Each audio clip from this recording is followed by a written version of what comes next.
a dramatic person. This is life. I've learned to be very patient with all of this. Yeah, I And was trying to get on with my iPad first, and then but yeah. yeah, it's always a problem with either the iPad or my computer. So I just always use my phone. Oh, okay. It always seems to work. So um, that is a good little tip there for you. Just use your phone when you find that you're having trouble. So how are you? I'm pretty good. We had a long week, and we're getting ready to go to Matt, so that's been a little busy getting stuff done. But you look fabulous. Oh, thank you. This is just a little something I threw on to make the truckers get excited. The ones that you show it to on the road that might be on the DL or sneaking out of those what do you call those things in the back of trucks y'all have there? The sleepers. Yeah, the sleepers, sneaking in and out of the sleepers. It can happen. Now, okay, so today, before we start, because this is Zoom, so we can cut and edit it. Okay. So what we're going to do is we're going to talk openly and candidly. Hopefully, in the last episode, I was sort of not episodes in the last season. I was tipping around the questions because I was nervous about what to really ask people. And then my agent, she made it very clear that we need the truth or as close to the truth as we can get from your personal experiences and what you really want to share with your audience and our audience. Okay. Now, so I'm going to ask you a variety of different questions, things that I think will be relevant to the show, and things I think that I've learned from in the past because my brother was a truck driver for Cisco for like 30 years. Okay. And now he lives in Detroit up there. He owns a nightclub up there, and he's doing his thing. And I'm here in Toronto doing my thing. Now, so we're going to start off with just a little bit of an introduction about you, about what you do, and then we're going to get right into it. And then we're going to have about 30 minutes, okay? Okay. Or under, 30 minutes or under. That sounds good. Okay, all right. So we're going to start in 5, 4, 3, 2. Good evening, ladies and gentlemen, and welcome to Pronoun TV and the Stephanie Stevens Show. Today on the show, we have truckers, gay truckers on the road again. And today I invited the founder of the LGBTQ plus Truck Drivers Network. He also has a visibility project and a big gay trucker podcast. And that's something I'm excited to listen to. Now, today I invited Mr. Bobby Coffee Loy. Yes. Is that correct? Yes. And now, did I say the correct thing for your truckers network? Did I say that properly? Well, the network is LGBTQ plus Truck Driver Network. Mm-hmm. And so it was founded a little over 2.5 years ago. And it's an organization that I founded basically off of my experience being on the road driving with my husband. We've been on the road for a little over 6.5 years. And I just seen the need within the LGBTQ community because there was really not many outlets or any source there for people to connect with each other and to provide a support group with each other. So what started basically just as a Facebook group has grown into an organization and a nonprofit program. So we have done a lot of really interesting things that I'm super proud about. And I know you had mentioned the Visibility Project. And the reason I did the Visibility Project was basically when we went to Pride events, you go to Pride events, you go to all these different events, and they showcase a lot of different flags, but they don't showcase, I've never really seen all of them. And a lot of people, the vast majority of people within our community don't even know what most of the flags means. So I literally collected, I think there's 48 flags currently, and I have a 53-foot trailer and I display them all on the side of it. And it's a really great educational tool within our community for people to see all the flags that supports them for who they are. And so we've had a lot of fun with that. And then I also do the podcast, which is a lot of fun. And I talk openly and freely about all the subjects, whether it's something that someone really wants to talk about or not. We hit all the topics, and we just kind of like, rip off the wound and just open it up, and we talk about everything, because I want it to be able to be freely talking and us just being ourselves, and a sense of community. So, and sometimes you have to talk about things that are a little uncomfortable, but it needs to be talked about. So that's kind of what I do with the podcast. And then we also do a driver memorial program, because a lot of people don't realize that a little over 3,200 drivers a year pass away while on the road. So we also honor drivers who pass away, and we send a customized t-shirt, a small car charm, and a couple other things, a condolence letter out to the families. That way that it gives a sense of closure and a recognition from the trucking community. So, well, you're doing good things. That sounds amazing. You're doing really good things. And I like the fact that you're doing it with clarity, because I'm listening to you and there's a real focus behind it. That's good. Yeah, I mean, I just seen a gap. And I seen a gap, when a truck passes you on the highway, a lot of people don't think about an LGBTQ driver being behind the wheel. They don't think about someone, even for me, I had this vision in my head of what a truck driver was, and it was not me. It wasn't a gay man. It wasn't someone who was a drag queen. It's not someone who is transgender. And I was so shocked to learn that there is a lot of transgender who are transitioning in their trucks, recovering from surgeries in their trucks. I could not imagine that. I couldn't even fathom that idea. I couldn't imagine that either. It's an amazing way to pay for surgeries and have good insurance. So I do get it. It just, before I came into trucking, I would have never thought that. Mm-hmm. So we talk about a lot of things like that, just because to get it out there, a lot of people don't realize that. I liked something else that you said when you talked about the flags being displayed on the truck, and a lot of the community don't understand what the meaning of these flags are. And this is a good subject. Maybe I should look into that. Maybe we should look into that. And we should look into that and see if we can figure out. I'll do a show on that one night on my How Smart Are You? So see if people really understand what the flags mean and what the colors mean and stuff. That's a great idea. And I like the fact of the memorial one for the Truckers Association, because that's a great idea as well, about the trans women or the ones that do drag and stuff, or the silent cross dressers living in their trucks, trying to, these are kind of like secret lives that, from the truckers, from your point of view, you have a great storylines there. You have a lot of stories that you could tell about truckers on the road. When you first said that you had a husband, I was about to say, well, when you say it's hard for them to communicate, I was going to say grinder on the road. You wouldn't believe someone that we still get hit on all the time. It doesn't matter, husband or not, we still get hit on. And a lot of the big problems with being on the road is the bathrooms. Bathrooms are an issue.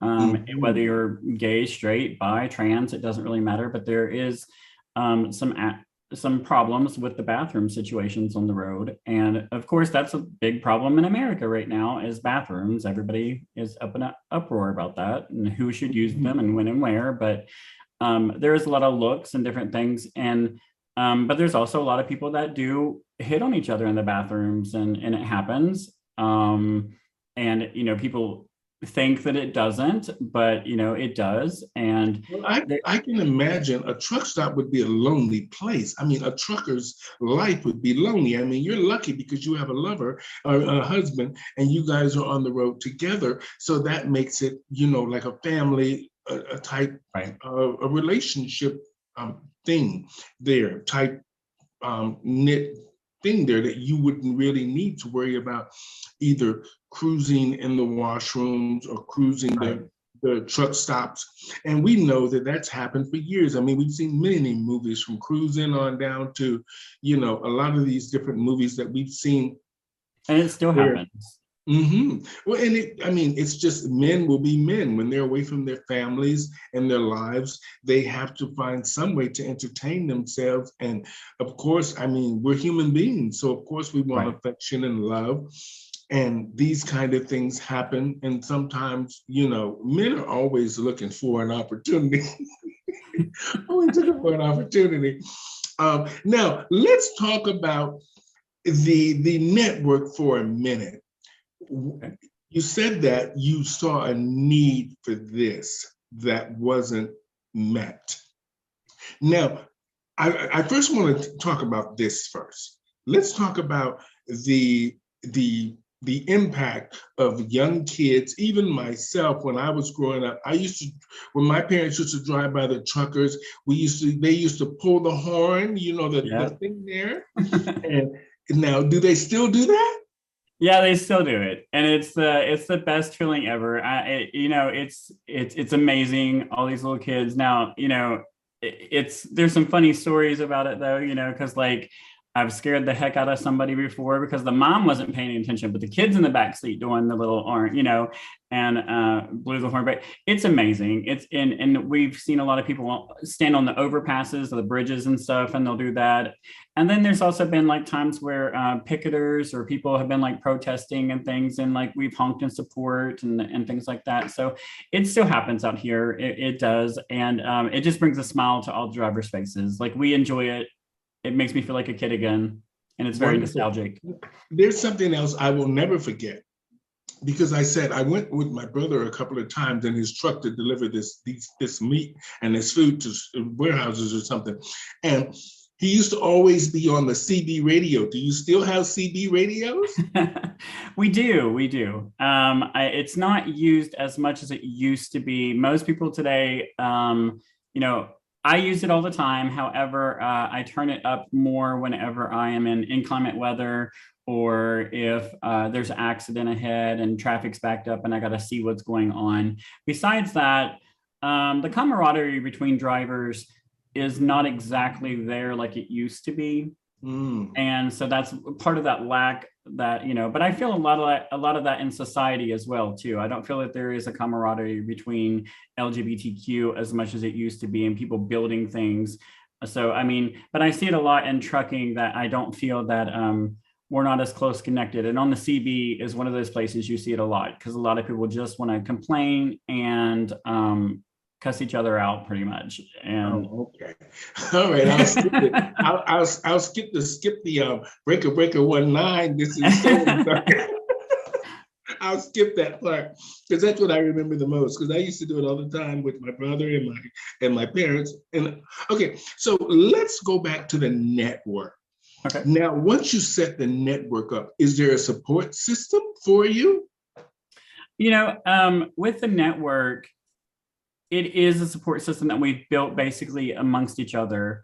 So a lot of people within the page, as you spoke a little bit ago about being alone in the truck stop, and that's a lot of the part of why the network exists. So we have a lot of people that we lose to suicide, and suicide happens a lot within the trucks, and they'll find drivers, which is a horrible situation for everyone involved.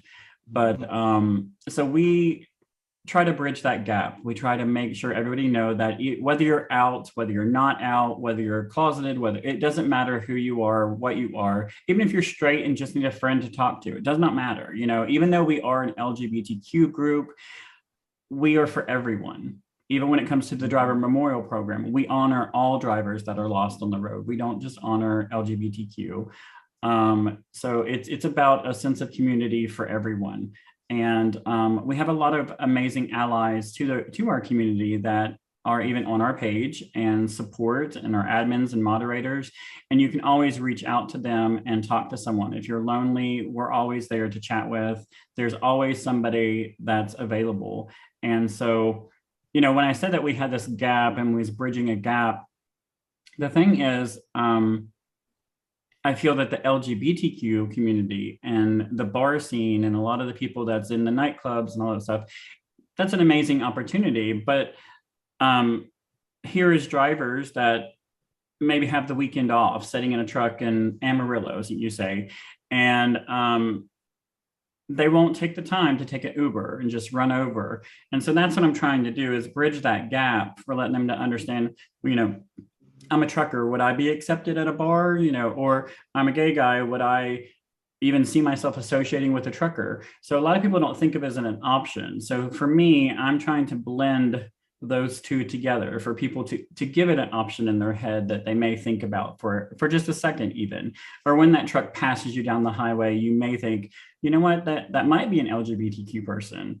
And just it's all about giving visibility to these things and showing the diversity that everything is, and all the people that makes up the organization and network. So okay. Now, I want to ask more of a personal question here. You don't have to answer it, but I think it's probably would be a good answer. I mean, a good question for both you and your partner there.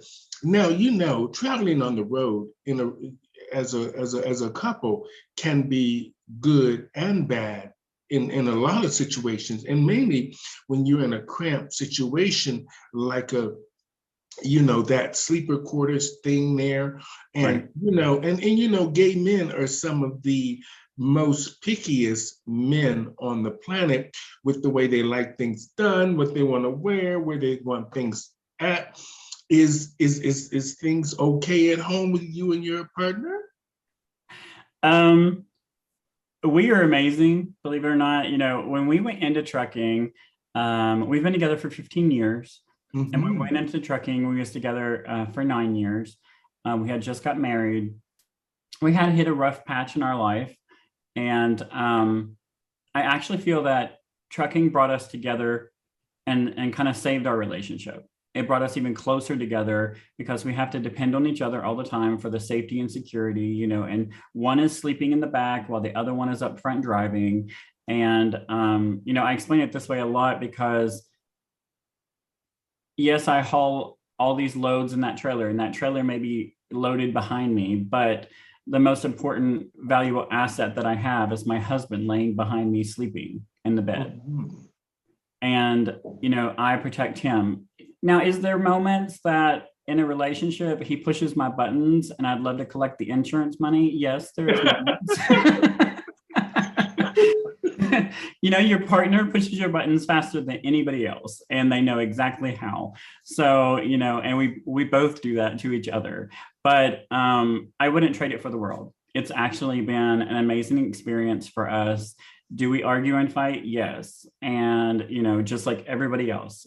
But instead of throwing it away and having a Beyonce mentality and thinking that I can have another you in a minute, we work on our problems that we have with each other. And if we have any problems, we work it out, we talk it out. Maybe not at the moment. We may have to, blow some steam off or whatever. But and if you imagine being in a something smaller than a jail cell, because you're small, it's really, really small quarters. So yeah, you're going to get on each other's nerves. It's going to happen.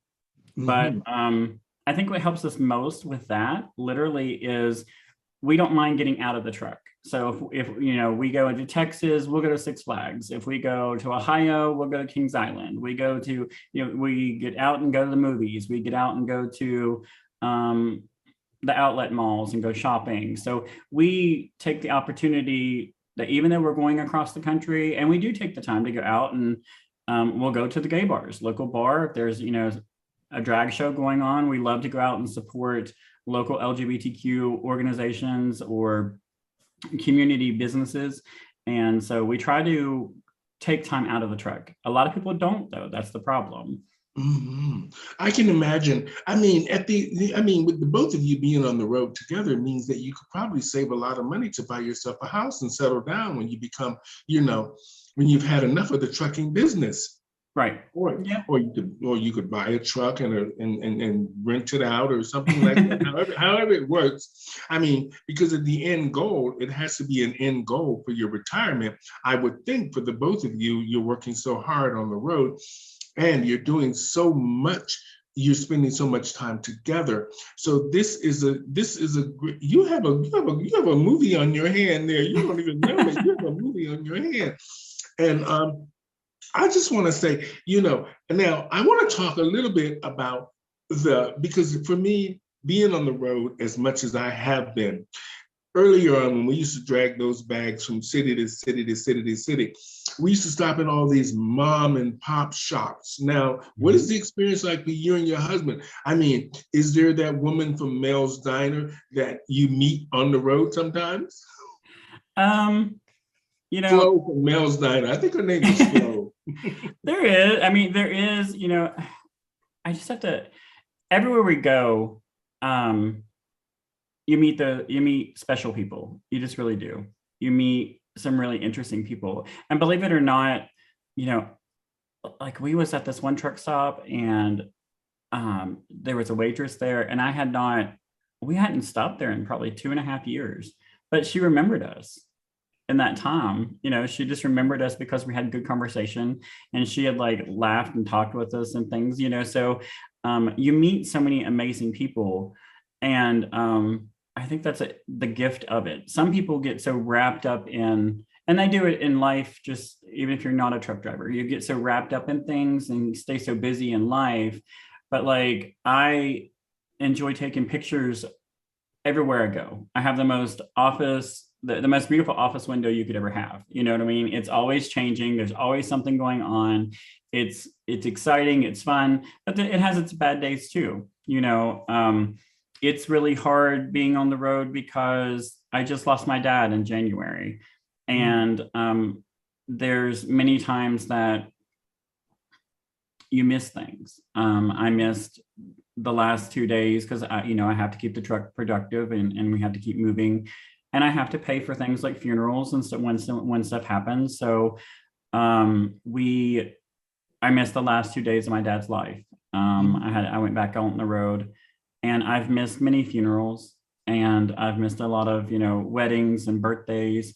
So there is a sacrifice that you do by being on the road because you are out 5-6 weeks at a time, sometimes 2 months. It just depends on the company you work for. For us, we run high value pharmaceutical. So by running pharmacy and government loads, it's a higher standard. So you have to stay moving at all times. They want you to drive from point A to point B. So when you pick up, so it changes your way that you have to think and the way you have to drive. So I'm not seeing so much at the truck stops unless our truck is empty or unless we're stopping to get fuel. So we're pretty much, as a team, we run anywhere from 6,000 to 8,000 miles a week. And that's a lot. Yeah. Yeah, so a lot of people don't I take my wig off. I say this in every show. I take my wig off to you because you have to be strong to be on the road like that. I couldn't do it. I mean, and not only that, I'm very short, and I mean, I look a lot taller than I am, and I have very little patience for anybody on the road. So I think I would have a problem there. Now let's talk about when all of this is done. Do you guys have a plan for when this truck driving experience thing is done, when you're done on the road? Because eventually one of you will be fed up with being on the road, or you both will be fed up with being on the road. Well, that would be my husband. He's already fed up with being on the road. He could come home right now. But he likes the money. Simple as that. And so we have multiple houses. That's a driving force. And we need that money. We need those good jobs today. Things are, lettuce is $7. Can you believe it? Yeah. I mean, things that you see out there. And then some of my friends, there's some things about drivers that people don't realize. Like, we get into this, I don't know, you make a little bit more money than the average person. So because of that, I'm very fortunate, and I count my blessings, and I know that all of it could be gone tomorrow. But we have a house in Huntington, West Virginia, and then we have a house in Bowling Green, Kentucky. We did have a house in Florida, but we gave that house up because it was too far of a distance from my mom and dad, and it's a lot harder for freight to get in and out of. So, I mean, I am very fortunate to have what I have, and our eventual goal, we do own some property and things that we're going to be investing to do rental properties and things like that.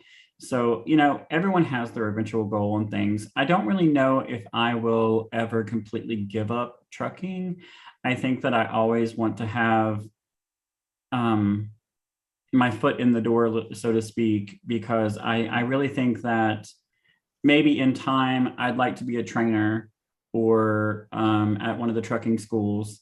And I've talked to a couple of them about that, because there really is nobody that is a gay trainer at this point that's as open as I am, at least, about things. So I feel that there is a need for that too, because I know that for me, whenever I was going through trucking school, one of my biggest worries is you have to spend like 8 to 10 weeks with a driver trainer.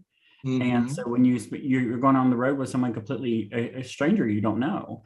And so I was like, I couldn't imagine. I just was like, I don't know if I can do it. I couldn't do it. Now, let's talk about security on the road for you and your your husband there. Security, do you guys ever feel like you're in danger with truckers think that they're macho and they're butch and all this kind of stuff. And do you ever feel in danger? There are times, parking lots are really dark.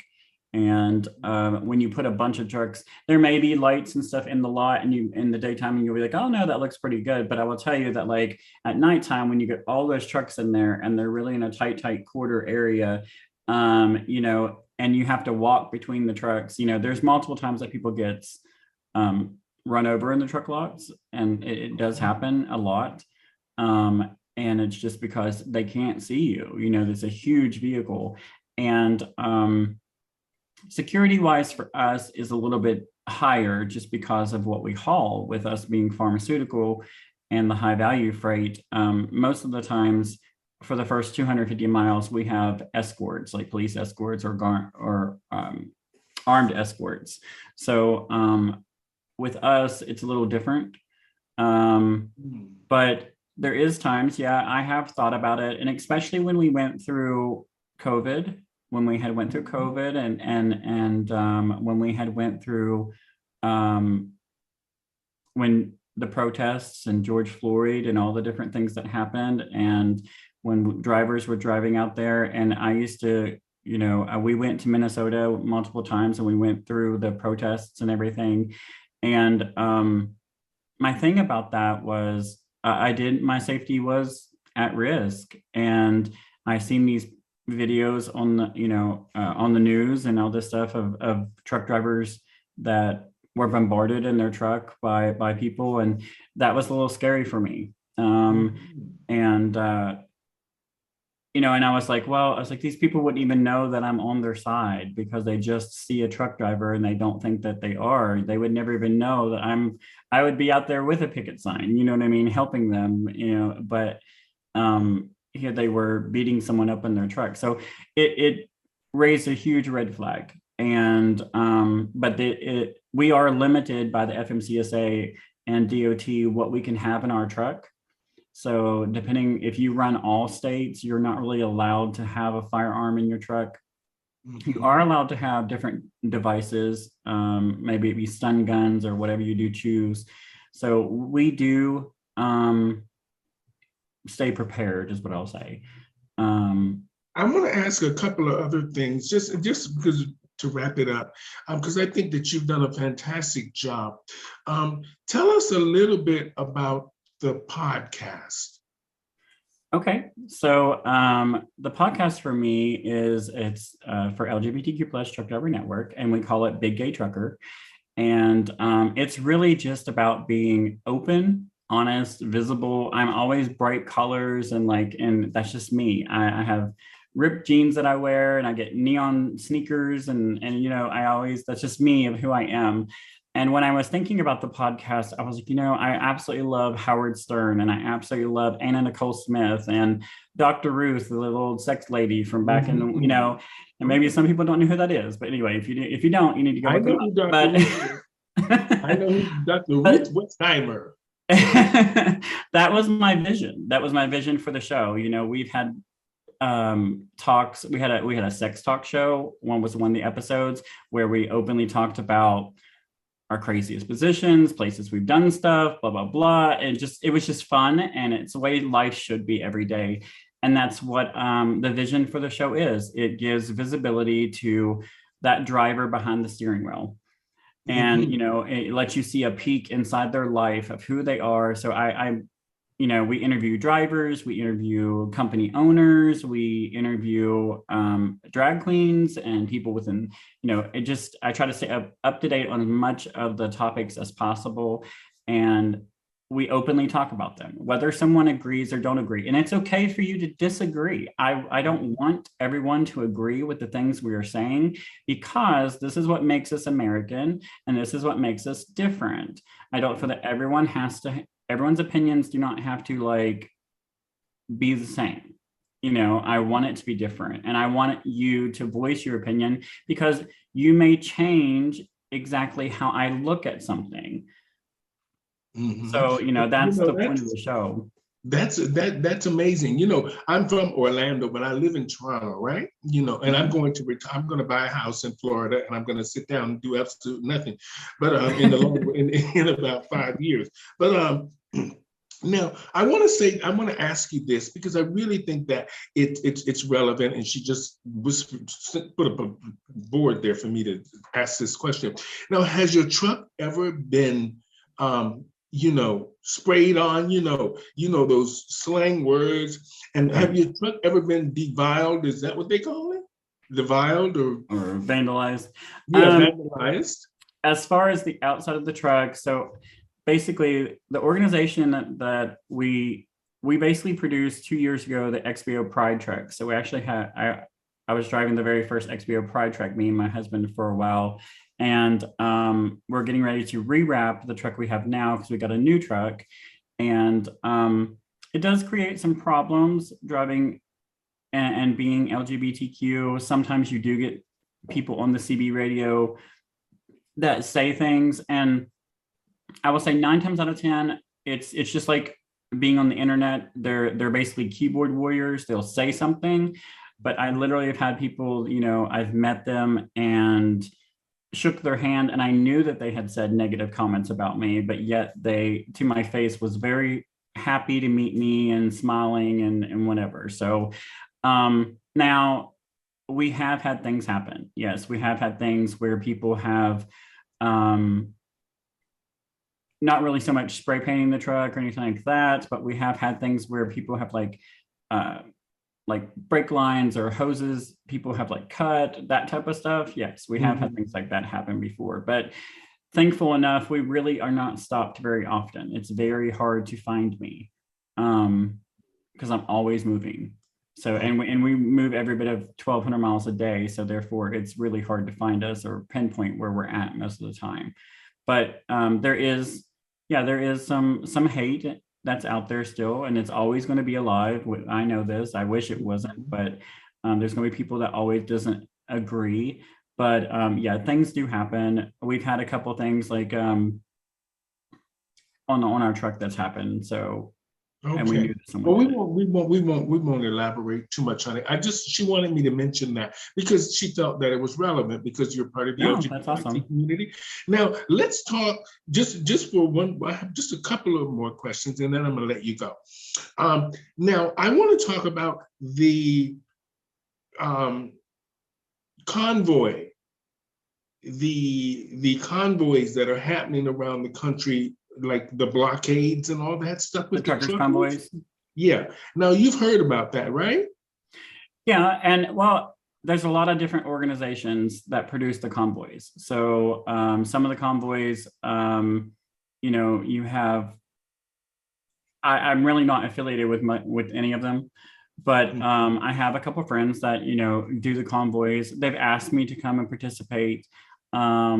I was very reluctant to do so. And the reason is because, like I told you, I for that time and period, I was driving a gay pride truck with big rainbows on the side of it and everything. So like, Would have been a target. Yeah, I didn't feel that I would be that accepted amongst my peers, so to say, or the other drivers. Even though I know that organizations and they all invited me, and even though the people over the organization may be on the bandwagon, because right now, basically for me, I enjoy all the convoys, and I like some of the stuff that they're doing. I just sometimes don't. What happens with the convoys is they get a really bad rap because of a lot of pedestrians and a lot of people with their cars come, and then they come with guns, and they come with it's not really the truckers. The truckers try to very peacefully protest with things, and they do the slow rolls and they do the convoys, and they do it for really good causes. And but what happens is when a lot of other people get involved, they are not so peaceful. Mm-hmm. And so it kind of gives a bad image to the convoy that's happening. Okay. Well, on that note, Mr. Bobby Coffee Loy, I want to thank you so much for being here today and being on the show. You are an amazing person, and you're very informed and you're very focused, and I love that. I don't meet too many people like that. And the fact that you started this Truckers Drivers Network and the Big Gay Truck Drivers Podcast, I think that's amazing. I mean, you don't find too many truckers that come out and say, well, I'm gay and I'm proud. Right. Most of them, like I said, always try to act like they're butch or on the down low or whatever it is. And the fact that you and your husband are on the road again together, and you're trying to, have this, do something positive for your community, and also show them that we work and live within their communities every day without any dramas or any issues, and meaning that we can work alongside them or work with them and just be ourselves and everybody get along. And this is a good thing. I mean, like you said, not everybody is going to get along because this is life. But as long as you and your husband are on the road again, a lot of other gay men and trans women or the LGBT community that's on the road as well can see there's a positive side to all of this, and that there's a support system such as yours, the podcast, the Big Gay Truckers Podcast, and the network that you set up to try to make people on the road feel like there's a community on the road that they can get information from or have resources, where to get things from, where their community is. And you've done a great job at that.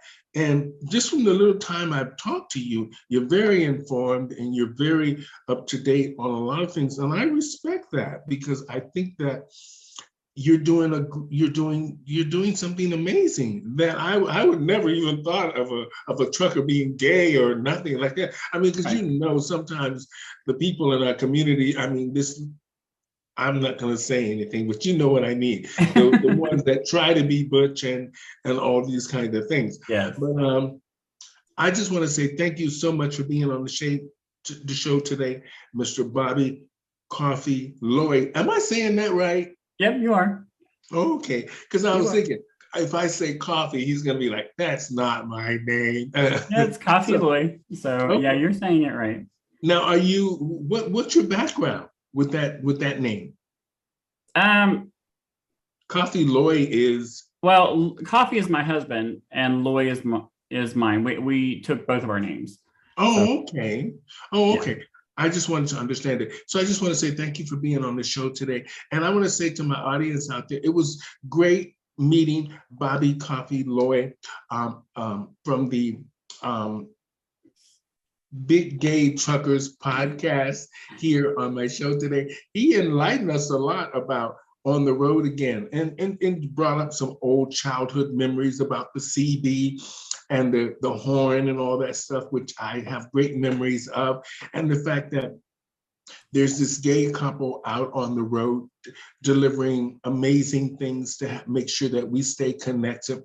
And the fact that he's driving this truck now that really symbolizes that the gay community is alive and well and on the road doing wonderful things for many different communities. And I take my wig off to you, Bobby. Congratulations on the podcast. I will be listening. I'm going to start listening. I mean, I would never listen to a trucker's. Now that you told me there's a gay one. Well, you need to come and be a guest on my podcast. That would be kind of fun. So reach out to me and I will be more than happy to come on and chat with you. And to you and your lover, your husband, congratulations on making it work on the road. And to many of you out there that wants to be a trucker, listen to Bobby's podcast. Maybe he can give you some hints how to get into the business and how to survive being on the road, because it can be lonely. And I just want to say thank you so much, Bobby. And you have a great day. Take care of yourselves. And thank you so much for being on the show. And thank you, everyone. Thank you so much, Stephanie. Good night.